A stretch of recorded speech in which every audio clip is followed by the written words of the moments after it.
talk to you today about peer-to-peer university, and this is the Big Ideas Fest. And so peer-to-peer university started with a big idea. So let me tell you what it is. What if every person in the world with a decent internet connection could access a free university education? So this is the one big idea that peer-to-peer university is about. And so this presentation is a story about how 5 people met at a conference and decided to try and make this idea into a reality. So let me give you a bit of background to start out with. So there's a whole movement. It's the Open Educational Resources movement, which I think a lot of you are a part of. And a lot of this movement is about how all these free resources that we have the internet, and we can basically distribute content to anyone in the world. And so this has an amazing potential for education. So think about in the past, people who wanted to learn maybe didn't have access to books, they didn't have access to libraries, but what we have now is the internet. We can distribute educational content to everyone, everywhere. And the cost of that distribution on the margin is almost zero. So there's a huge potential, almost kind of a human potential, kind of it's a human rights thing that we could actually, now we have the possibility to really educate people from around the world. So this open educational resources movement, a whole bunch of different people and a whole bunch of different organizations have been working to put content online, to distribute content to people who don't have access to it. So ISKME, MIT's Open Courseware Project, Creative Commons, a lot of organizations have been working to do this. So MIT has put all these lesson plans online, and a variety of other different organizations have been doing the same. So on top of that, organizations such as Creative Commons have been building these copyright licenses so people can actually share this content without having to worry about the copyright issues. So there's all this stuff, there's all this potential out there to really educate the people of the world, because now we have the internet, we can get content out there, we have open copyright licenses, people can actually use this stuff.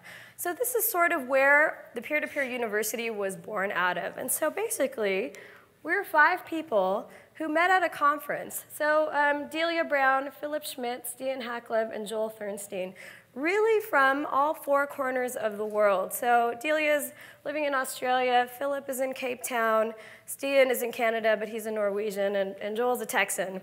So we really got all 4 corners of the world covered here.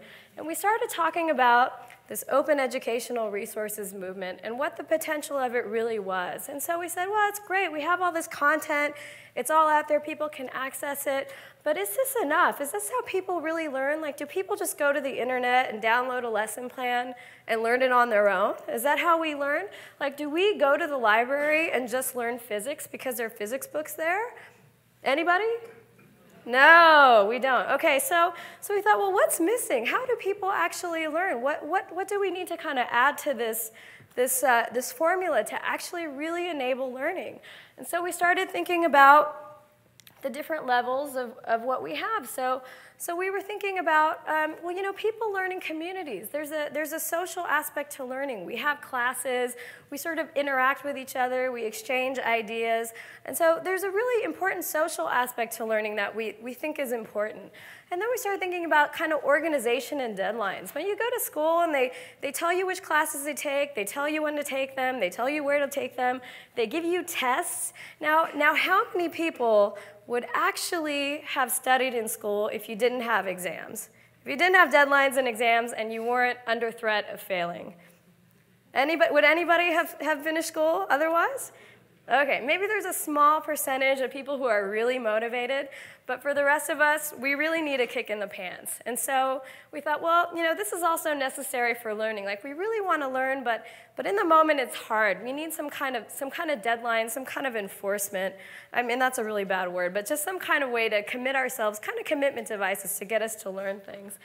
And then finally, we thought, you know, learning for the sake of learning is great, and there's a lot of discussion about what the philosophy of education is. But for a lot of people, when you think about a university education in particular, it costs a lot of money, and people aren't going to go to school to get a university education if they don't get some kind of a degree out of it, because a degree is actually a ticket to get a job.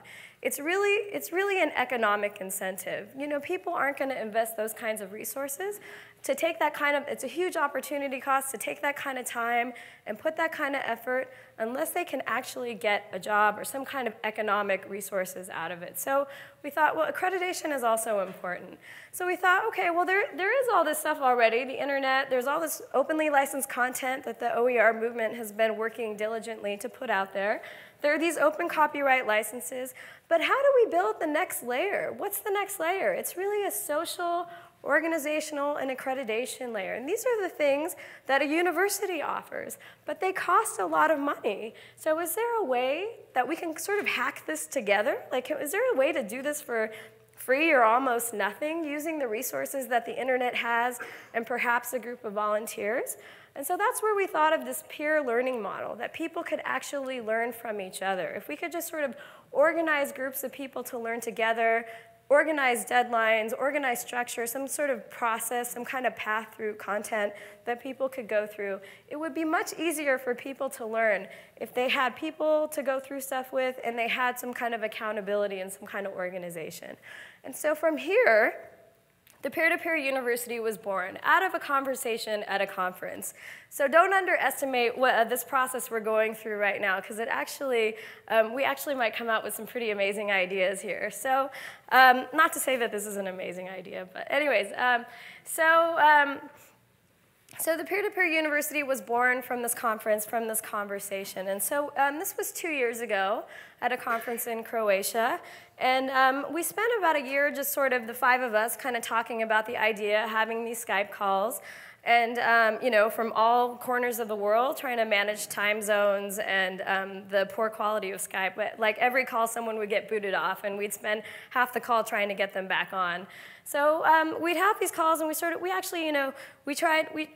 doing some research, seeing what was out there, what kind of resources we could use, because a lot of our model was based on this assumption that there was enough content out there that we could sort of build on top of. And so we actually tried to take a few classes together and actually found that a lot of the materials were really hard to interact with anyways, because they were incomplete or some things were missing. So these were the kind of roadblocks we came up against.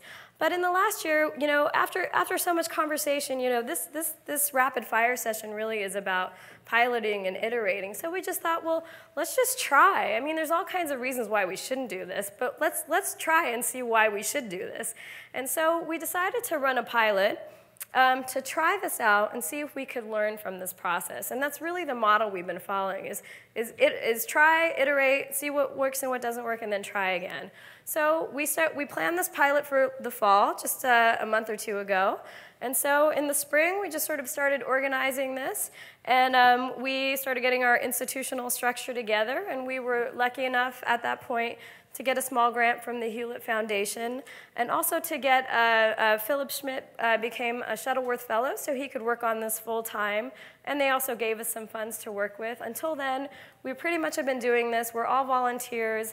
We've been doing this in our spare time because we think this is a passionate and really interesting idea.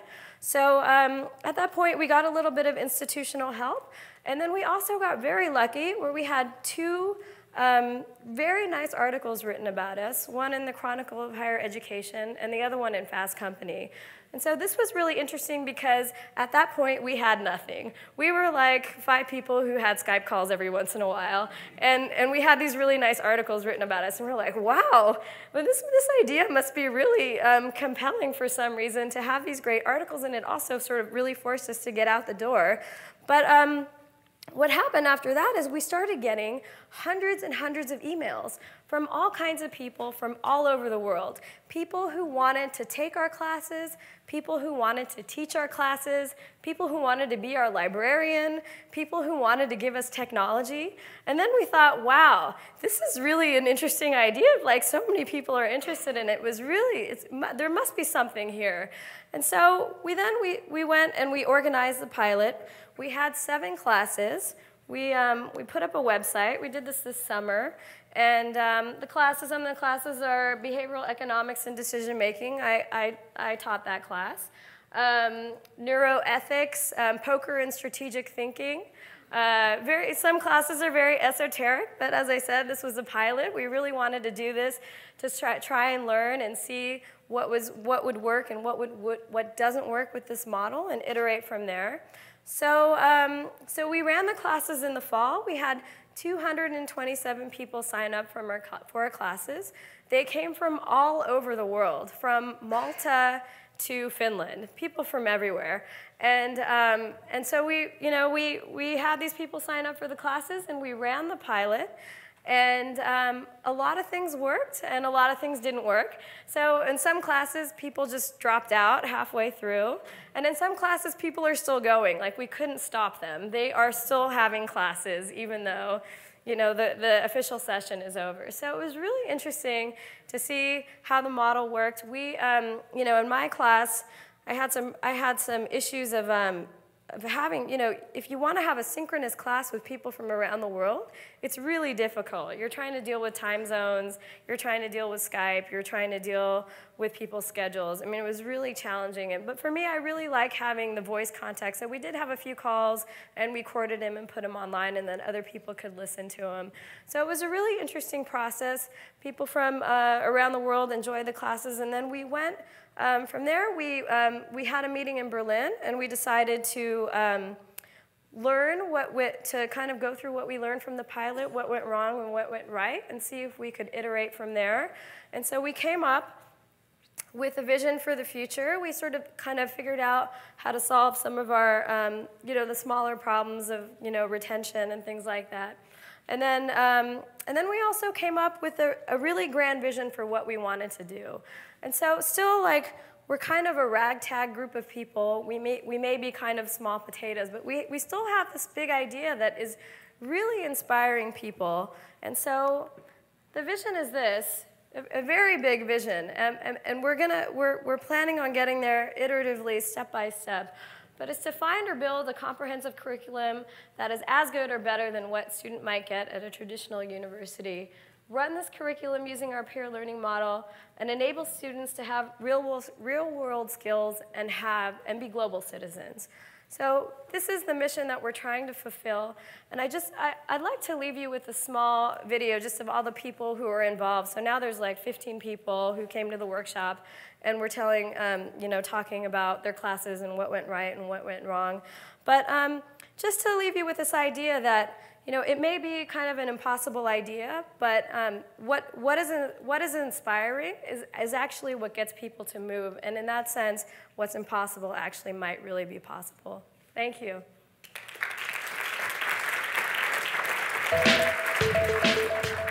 It's the book club you've always wanted to be part of.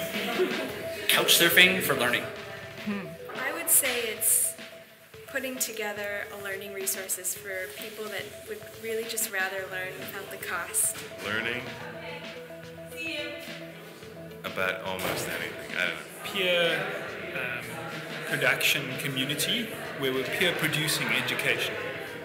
The mission would be to deliver, to leverage the power of the internet and social software to make education truly accessible for free. Peer-to-peer university is, we started with the idea that there's so much open educational resources now floating around, and we wanted to find a way to leverage that. Peer-to-peer university is an alternative educational path built on project-based education, which we believe can result in an equal or superior outcome to traditional university education. I think peer-to-peer university is an exciting, hugely innovative approach to education, or rather actually to learning, and if it can function as a social wrapper around the delivery of traditional and kind of niche or fringe courses, I think it could provide a very useful mechanism to kind of include people in the learning process that have kind of been excluded from traditional institutions or traditional processes due to cost or other factors. It is an education initiative that brings knowledge out of the institution. Peer-to-peer university is the social wrapper around open educational resources. That is actually the perfect sentence.